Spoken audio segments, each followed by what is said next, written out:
What's up, YouTube? Today I want to talk about my famous addiction, something I don't keep very private, something that costs me a lot of money but is so much fun for me to do. My name is Mallery and I am a party addict. I like to throw parties, and I don't like to just throw little parties. I like to throw extravagant parties where there's so much creative thought put into the party plan, and it makes me so happy. So happy. It makes me release the pent up creative energy that just makes a person want to explode. Today I wanted to talk to you guys out there and answer a few questions about parties. How do I come up with the parties? How do I plan my parties? How much do I spend on parties?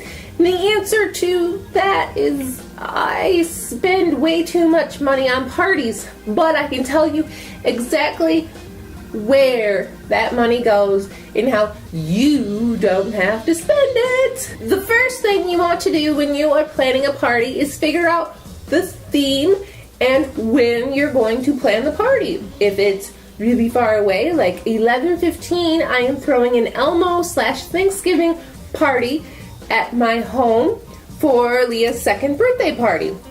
Way far out, even though it'll be here before we know it. But the difference between that and the Star Wars party I am throwing this weekend is time.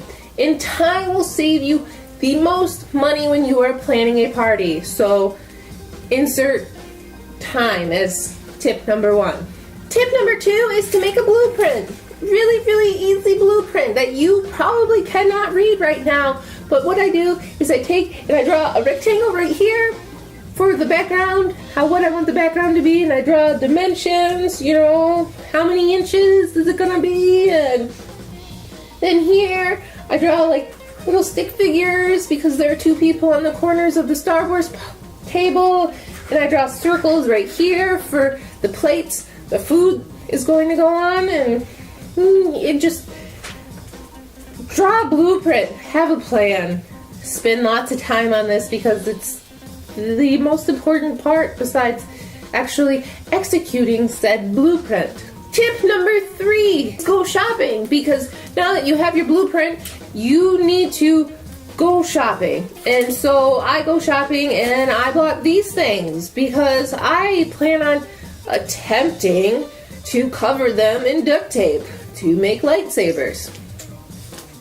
But you'll also go to stores like Party City and spend way too much money on stuff that people are just going to throw away. Plates and napkins and utensils. But party tip, the small flashing cans. Ooh, that was intense. You should encourage your guests to recycle, have a special bin set up so you can wash the silverware and reuse it.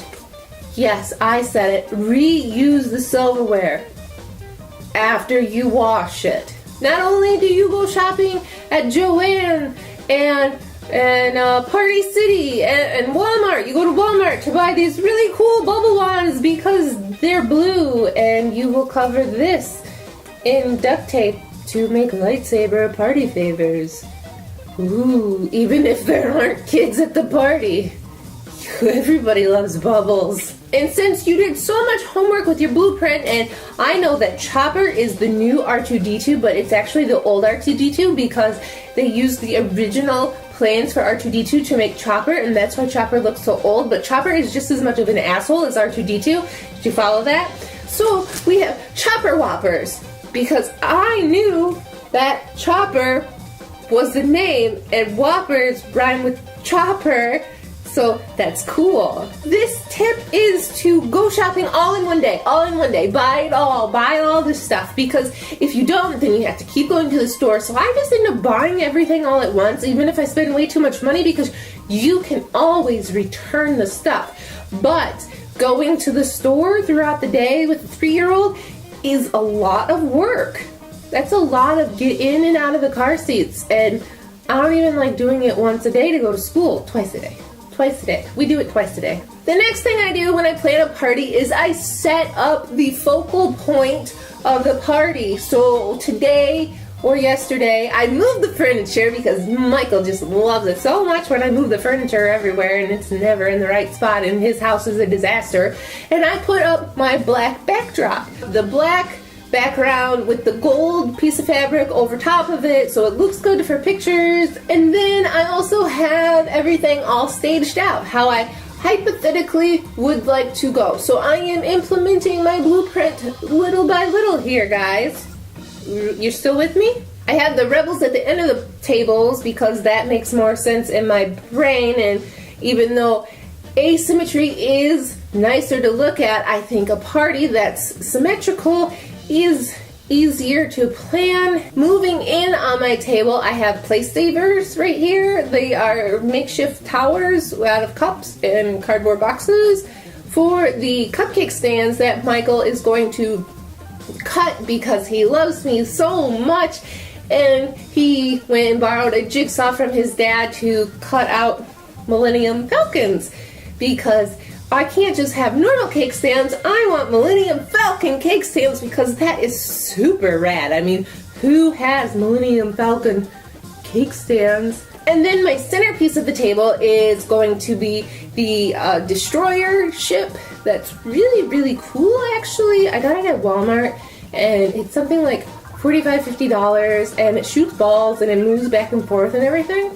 And totally coolest present ever for my sister because she is the biggest Star Wars geek ever. The destroyer actually won't be sitting on a coffee can during the party. We are going to build this wooden post thingy that holds it up and paint that gray just like the Falcons. And then of course you have trays sitting in the front of your table because you have to have food. You can paint them whatever color you would like as long as food's safe. And then I even lay out the things back here on the table that hold the food, the trays. I lay those out in front just to get an idea of the space that I'm working with for the party. So this tip, I think, is number 5. Tip number 5 is to practice your setup before the party. Once you have the setup practice, then you can start doing any odds and ends food that can be prepped ahead of time.